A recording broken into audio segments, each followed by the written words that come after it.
Sure. Appreciate everybody being here. It's been a real honor to work with not only the football program here, but be welcomed by the university and, in my opinion, a community that is exploding with excitement about the program and the expectations. My wife and I have a young daughter, Bella, and to be able to be in a community that is so vibrant and so young has been a lot of excitement for us. We come from a humble background in a school at UT Martin where we were previously. It was in town about 10,000 people. Coach had a good one just a couple of minutes ago. He said if they sent mail, what's your address? Don't really need your address, just put my name on it. Trust me, that mail will find it too. I thought that was pretty good. But no, I think we're really excited. I think what has been most impressive for me coming in is the groundwork that's been laid by Coach Wilson and the staff with the players, and how bought in the players are to the things that the coaches are asking them to do, the standard that's been set from the way that our kids practice, everything being +2 is really, really impressive. And I think the way that the coaching staff has worked on building leadership is really, really impressive. I think that you get the team that you build, not the team that you want. And so far, it has really been impressive to see how player-led the program is. And it starts with our head coach, Kevin Wilson, and the way that he, coordinates those things with the leadership groups that we have, and how the information trickles down to the players. And it's really been impressive, and we've been working hard. Kids have been, haven't had a lot of complaining. I've been noticing that. You kind of listen for those things as a coach. What do the guys complain about? They complain about the heat, the food, the turf, things like that. Our kids have been working hard, and I think they're just eager to see what is the next challenge. And when you get a group like that that's facing forward, I think you got a chance to have a lot of success. Yeah, Tulsa. Tulsa is a cool place. Yeah, I was talking a little bit about my background just from coming from Mississippi State and from Pullman. Yeah, Pullman was a small place. It was the furthest Division I school from any other Division I school in the country. Kind of a neat place. It was neat in its own way, but it was definitely out there in the middle of nowhere. So this is a neat place. It's a cool place. I've got 4 kids here, and going to school and the activities you do, it's a fun place, it's a fun city, it's a neat town to be in, and we know if we can put a good product on the field, there's plenty of people here we can get in the stadiums here, and that's certainly one of our goals is to put a product on the field that people want to come see, and we think we can do that. But yeah, it's been neat being with Coach Wilson. He's specific in how he wants things done, and it's been really good. Again, players-led. Team leaders, team-led program. It's been good. A player-led team really gives you a chance to be successful, and it's been kind of fun. It's still, and Coach Wilson, he tells our players this: it's on-the-job training for everyone. So the players are still learning, exactly what to do, where to go, how to do it. And Coach brings it up a lot, too. It's on-the-job training for us coaches. We're trying to figure out exactly where to go. We're on the grass fields over there, first time we've been over there, which is great. It's a lot of land, but where we're going and where things are and exactly how every day flows is on-the-job training for all of us. But it's been good. We got a receptive team. They're working hard. They're excited to go practice and play every day, which always gives you a chance. So we're day 3, day 4 into it, so still a long way to go between now and then. But we're on the right schedule, and again, we got guys that play hard and care about playing the game of football, which gives you a chance. So we're excited about them. Okay, we've got. If you want a question, raise your hand. Jared has a mic, and Steph has a mic here. Nathan. Chris, since we haven't talked yet, 2 questions for you. Can you say your last name for me? It is. It's Sicilian actually. So there you go. Paisano. It's Pol, and then eats, and then you throw another E on it. So it's Polizzi. Polizzi. Okay. Second question. Since we haven't talked to you, can you kind of take us through your defensive philosophy, what you kind of want to implement here? The game is simple, and I think as coaches we have the ability to make it really difficult. It's about, getting guys to buy into the call that you make defensively. I don't think there's one call that can defend everything that an offense can do, but I know Coach Spurrier and other great offensive coaches around the country are trying to go as fast as possible, and they want to score as many points as possible. So if you can get your kids to get the call from the sideline, get their feet in the ground, and then pursue the football, leverage the football, and tackle the ball well, I think you're going to have success. I think that's the thing that we are most focused on right now is with the players that we have in the building. We have some really good ones on defense and on offense. can we get them in a position to play fast, not to think a whole lot, but be able to play with some ferocity, play with leverage, and be great tacklers? I think that's what we're looking for. And again, when I walked in the door in early May, the groundwork had been laid by the coaches that are here, and we are very fortunate to have the coaches that we have, especially specifically on the defensive side, with Ron Burton and Coy McFarland and Mike Hunter and Dom Franks, and even our Joe Bolden and some of our younger guys, Cody Scribner and Grant Sawyer, our GA. We've got a lot of talented young coaches that are eager to teach. In my opinion, you teach the game, not the rule. And so I walked into a bird's nest on the ground here. But for me, the philosophy is that our players understand that we care about them, we love them, we want what is absolutely best for them, and that they go out there and play for each other. That when they wake up in the morning, all they want to do is play great defensive football.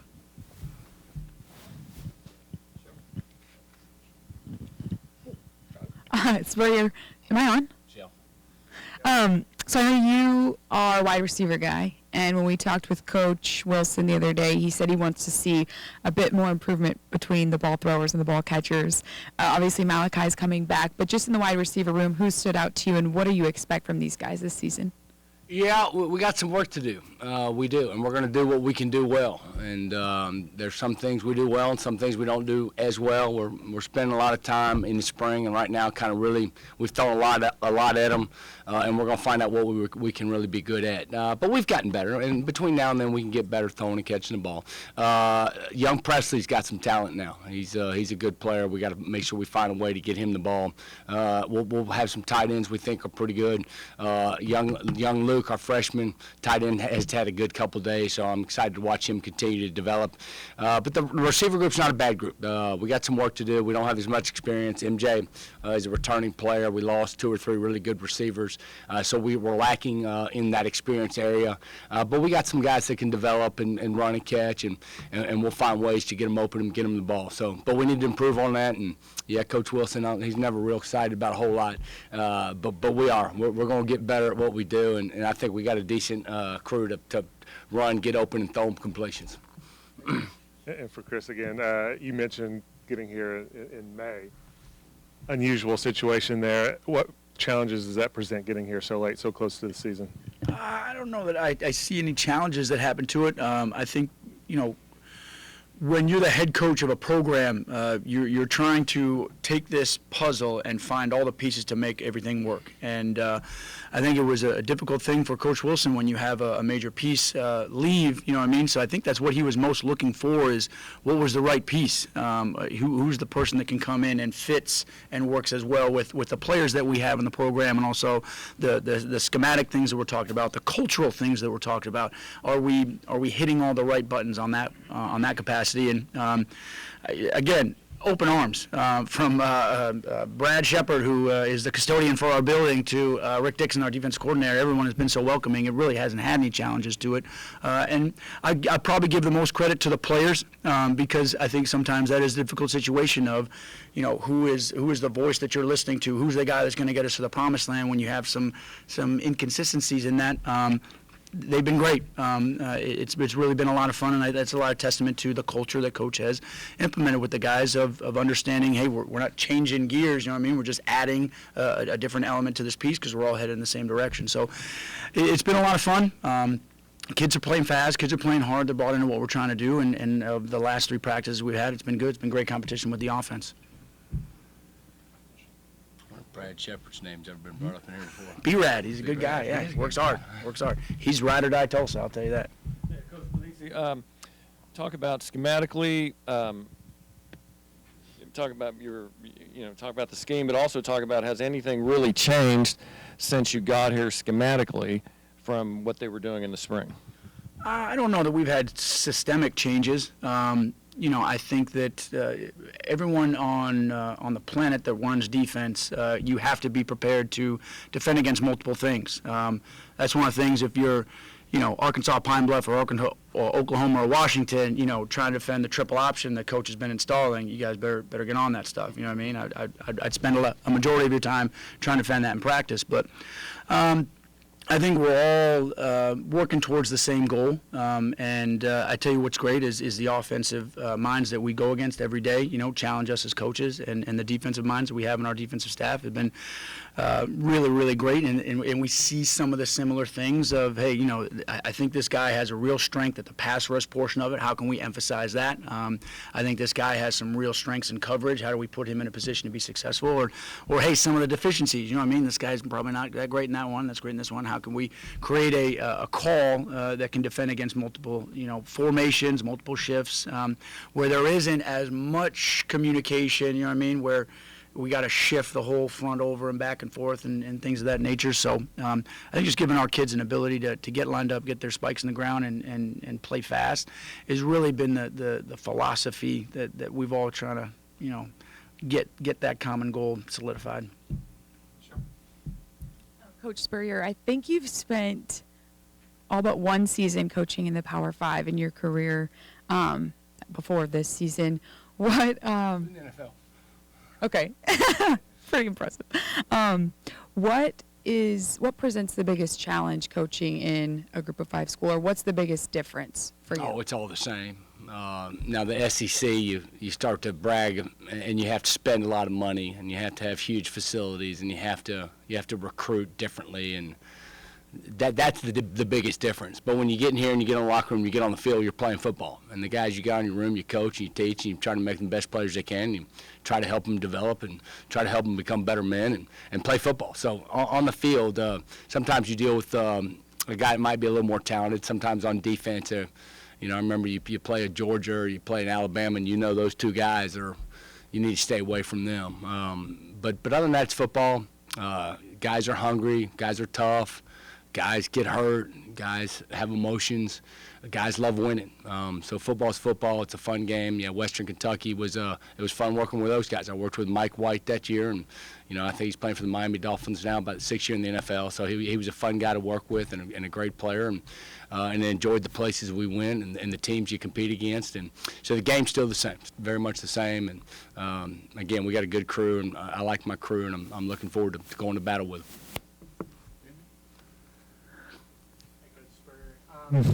Just wanted to ask you, you spent so much time learning under your father. Well, what lessons did you learn?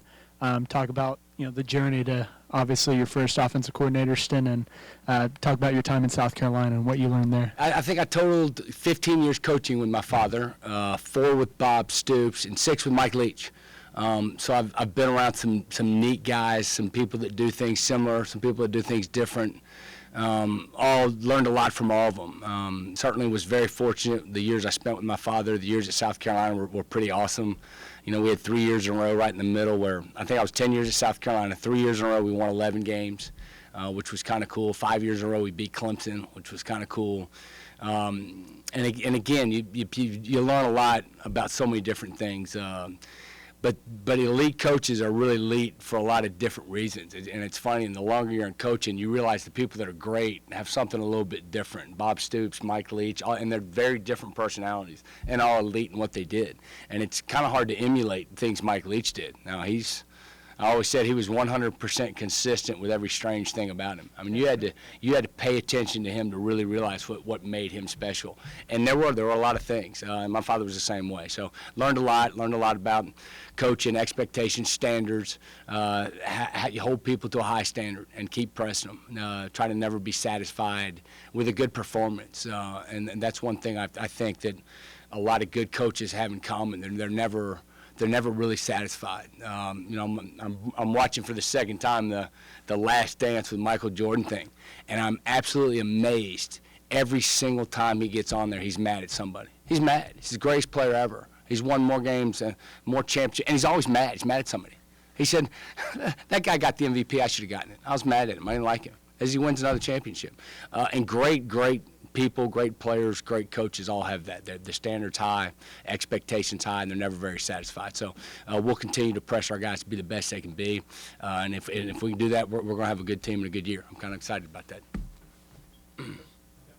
Hi, Coach. Chris Lincoln. Give me an idea, Coach, of what the team fans can expect. What will this offense look like, and what's your offensive philosophy? hopefully it looks good. Hopefully it looks better than that first day when they asked Coach Wilson how it looked, and said not too good. Braylon's a good player, and he's a talented young man, and we're going to play to his strengths. And he's a fun guy to watch play. He's athletic. He can throw it. He can run it. He's a big guy, and we're going to let him play the game, and we're going to let him play to his strengths and have fun playing it. Sometimes we'll move fast. We won't move fast all the time. I don't think we're going to be a high tempo. We're not trying to get out there and go a million miles an hour, but we want to have the ability to line up and play fast.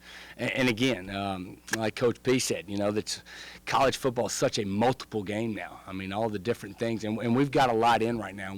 We're still working to find out what we're great at. So we got a lot of different formations. We got a lot of different unbalanced. We got a lot of different motions, a lot of different shifts, and we'll find out what we are good at. But we'll have a talented group. We got a good solid O-line, I believe, and we got some good running backs. So we're going to play to the strengths of our team and hopefully move the ball around a little bit and score some touchdowns. Coach Spurrier, I'd be remiss if I didn't ask you for a standout memory under your father and Mike Leach, either or. Yeah, it's too many. There's so many Mike Leach stories that are absolutely amazing. I still remember the first time I worked with Coach Leach at Oklahoma in 1999, and he came from Kentucky where he was receiver coach. So he gets to Oklahoma, he's the offense coordinator, and he's got no track record. He's got no background. So when he gets up and starts talking, we think he has no idea what he's talking about. And he's left-handed, and he can't draw, and he can't write on the board. And he'd write on the board, and he'd erase it. And me and Cale Gundy and I are sitting here watching him, and we're like, there's no way this guy has any idea what he's doing. There's no way. And he'll erase something, and he'll draw something over there, and he draws funny little arrows, and he draws the O-line. And we just sat there and watched him. And but he had no track record at the time, so it was kind of neat keeping up with him and watching him as he goes. And then I always liked how he coached offense, because he said, don't ever tell a quarterback a coverage. Don't ever say a number. I don't ever want him thinking that. I want receivers, tell them just to go get open. So I'd sit in there and watch tape with him with the quarterbacks, and he'd watch it. And Will Rogers, Mississippi State, he said, "What are you doing here?" He said, "Well, I'm throwing to Billy over there." He said, "Why?" He said, "Well, because he was open." Yeah, that's the right answer. That's absolutely right. Good job. Bam, next play. That was it. That was it for that play. Okay, now what are you doing here? Well, I thought, but Billy's not open. Don't throw it to him. Throw it to that guy. He's open. Yeah, okay, next play. So it was amazing who he was and what his philosophy was and how much he got out of players, because he got the most out of everybody. But all his stories are great. My father's stories kind of range all over the place, and there's a lot of great ones. And I don't know where to start with him, from golf stories to just where I've been. But I can't come up with any particular one that's any better than any other ones. But I was fortunate the years I spent with him. He was hard to leave. My time, my moments, my memory, to have my family around my parents was always kind of just a neat opportunity in life that not many people get, especially as a coach's son. Coaches typically grow up and they don't really have a great life. I mean, I've already moved. I'm trying to think. My wife said we've moved 13 times. My father coached his entire career in the same time zone.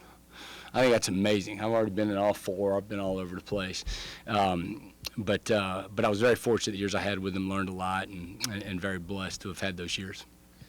Coach Polizzi, I'm curious how, in your first year at Tulsa, how do you plan on balancing such an influx of, veteran players, the key players you guys have returning, with obviously a fair share of newcomers and newbies?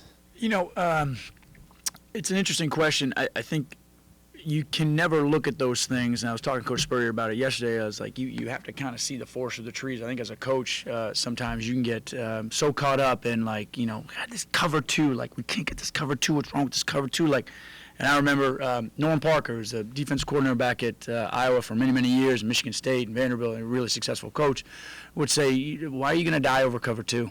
Look at the big picture of the whole thing. So I think, and Coach Wilson does a great job of that, of kind of taking a step back and seeing how is the whole practice operating, instead of just focusing on this one particular aspect. How do you look at the whole thing? And I think you take it kind of day by day, and you solve one problem, and then you go on to the next problem, and you solve the next problem, and you solve the next problem. as a defensive coach, I think that's what you have to do, and I think you're really teaching these kids how to do those things through life. You know what I mean? You want to be a good father, you want to be a good husband, a minister, things of those nature. You have to learn how to solve problems. You kind of have to figure some things out, but I think you also work on, hey guys, we have to work together. You know what I mean? There's a lot of things that are going to happen on this defensive field. Some guy's going to have to take on the double team so the linebacker can make the play. You know what I mean? Some guys, that linebacker sometimes going to have to pick that guard so the defensive tackle can go and make the play. And when you're working towards a greater good in the team aspect first, I think you have success with those things. But again, I've had this question asked to me a lot of like, how are you going to, walk in there to, implement your thing and this thing and what you've done previously. It's us. It's ours. You know what I mean? And coach has said that since day one. It's not my defense. It's not his defense. It's Tulsa's defense. You know what I mean?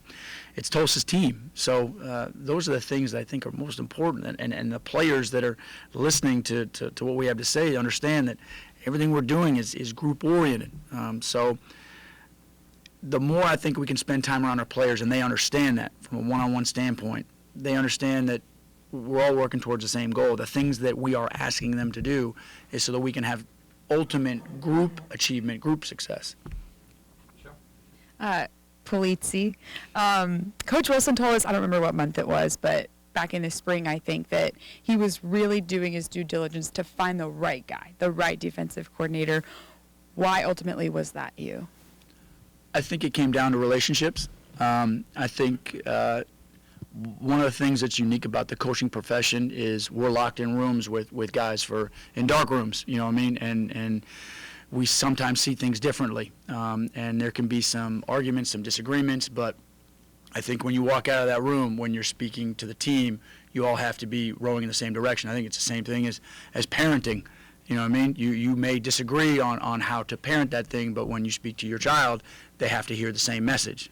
And the relationships that I had with previous coaches, guys like Phil Parker, who's one of my mentors, he's the defense coordinator at University of Iowa. There were times where I would sit in his meeting room and I'm like, God, that doesn't make sense, but we all went and you see the end result, and I'm like, he's right. To learn under somebody like Phil Parker, and then for Phil to make a phone call to Kevin Wilson and say, this guy sees it the way that I think you need to see it, and I think he understands that it's about the players. And even on my interview with Coach Wilson, I mean, he was very, very, and still is very protective of the defensive staff that was here previously and the players that were in the program. He understands how precious it is to have a group of men that are working together, you know what I mean? And it's every day you're building a little bit more trust. And he says it all the time, how you spell love, T-I-M-E. The amount of time that you can spend with somebody, that love is going to grow. So for him and I to just spend time around each other, I mean, I was here for 48 hours in Tulsa, and I'm telling you, he didn't even want to bring me around the players, around the facility. Like, we got in his truck, and we might have drove around for 4 hours. And there's two things about Coach Wilson you have to understand. If you want to know where's a great place to eat and where something is on a map, he will know from here to Ohio. He'll be like, the best hot dogs on mile marker 48 on Route 44, and he knows exactly where it is. So he was spending time pointing things out and getting to know each other, and he would slip in, hey, what's your philosophy on this, and what's this, and tell about your family, and we'd kind of ping-pong back and forth, and he was feeling me out. You know what I mean? Is this guy the right piece? Is this the voice that I want to put in front of the players? Is it going to gel with all the groundwork that we've laid previously? Because he didn't want to show inconsistency. And I don't know, I feel like I just kind of won the lottery because I'm walking into a really great opportunity to work with great coaches, to learn from great coaches, and to work with great players, and to be in a community that cares about their football and cares about the university, and especially a university that cares about their academics. To have the standards that you have at Tulsa, and to be able to talk to recruits about, like, man, you want to be a lawyer, you want to be a doctor, you want to work in business, you want to work in, you want to be an engineer. I mean, you want to be this is one of the top 7 engineering schools in the country. So if you want to build anything, this is where you need to be, in a vibrant community that's going to be the next big thing. So, again, I think that it comes down to relationships, and I think that's one of the things that if you can understand that as a young football player that wants to be a great, entrepreneur, it's about relationships. So, Coach Spurrier, what kind of a weapon do you see Braylon Presley being, and how do you plan on using him? As many ways as we can. He's pretty talented. And I always tell people, have you watched his high school highlight reel? It's unbelievable. Nobody ever touches it. So we got to find ways to keep getting him the ball. He can play running back, he can play tight end, he can play inside receiver, he can play outside, he can run reverses, we can hand it off to him here, he can run down the field. He's a pretty talented young man. So we're, again, as we go through this process of really identifying his biggest strengths, his best strengths, and the strengths offensively we have, we can get him the ball. He'll be a guy we try to get it to. And sometimes he'll be a decoy. Sometimes we'll just run him right down the middle of the field and have him take 3 or 4 guys with him. But he's a talented guy with the ball in his hands, and we're going to make sure we find a lot of ways to do that with him. Any other questions? John? Coach Spurrier, you've seen a lot of offense. You've guided a lot of different offenses. Do you like where the offensive game is now in college football? Sure. It always evolves. It's always different. Sometimes the more it changes, the more it stays the same. I watched, I think it was Oregon State. I watched Oregon State. They're under center about every snap. And I haven't seen that a lot. But yeah, it changes a lot. It moves fast. Good players are getting the ball. There's all kind of little RPO things. There's, to play really good defense is hard. I mean, we watch a lot of the Eagles because the Eagles run some stuff, and Jalen Hurts has got some Braylon type skills, so we kind of watch what they do. And defenses in the NFL that play the Eagles, they just stop and they're watching. They're not sure where to go. And then they start chasing one way or the other. So, I think it's neat, and there's a lot of different games. And it's amazing now because on Twitter I follow 2 or 3 of these sites that will show a video of a certain play and just kind of talks about it. And this guy's pulling, and that guy's going, and this guy's coming. Yeah, that's pretty good. There's a lot of neat things to do. One thing I always loved about Mike Leach, Mike Leach, no tight ends, no fullbacks. We had 5 formations. We had 2 protections. He said, we're going to keep it simple. We're not going to do anything else. And he did. He'd say in the off season, he'd say, okay, I want everybody to bring in a suggestion tomorrow, a different play. Let's look at it. Let's talk about it. He didn't like it ever. And he just wanted to hear you talk for a second. He goes, yeah, we're not going to do that. Okay, next guy, you get up there. Show me something you'd like that we can put in. Yeah, we're not going to do that. And he said, listen, that's a good idea. I want you to know it's a good idea. He said, so's the wishbone. Wishbone's a really good idea. Yeah, we're not going to do it. Okay, next guy, get up there. Give me something. Keep it simple, but it is. It's offensively, you can get caught saying, you know what, this probably be a pretty good play. Let's put him here and bring him there, and let's send him over there. And then your guys can't do all that. So you got to have an offense. You got to believe in what you're doing. You got to have a DNA to what your system is and coach it and make sure your players can play fast. If they know what to do, they can play fast. And there's a ton of things going on in the game. Hopefully we can keep simple what we do and do it well. One more question? Yeah, Steve, just real quick, what's update on your dad, the old ball coach? Doing well. He is an ambassador at the University of Florida, so still lives in Gainesville, has a place over in St. Augustine, Florida, goes back and forth there a lot. My mother just turned 80 last week, Dad 79. Both doing well. And my father stays active. He keeps moving. He's got an office in the stadium, and he goes during the season. He's not involved with football very much. Ambassador, he kind of travels around. But he's active in everything he does. So he's, different golf events. He still goes to the Heisman every year, goes to the Hall of Fame. He keeps his calendar going. He'll come to 2 of our games this year.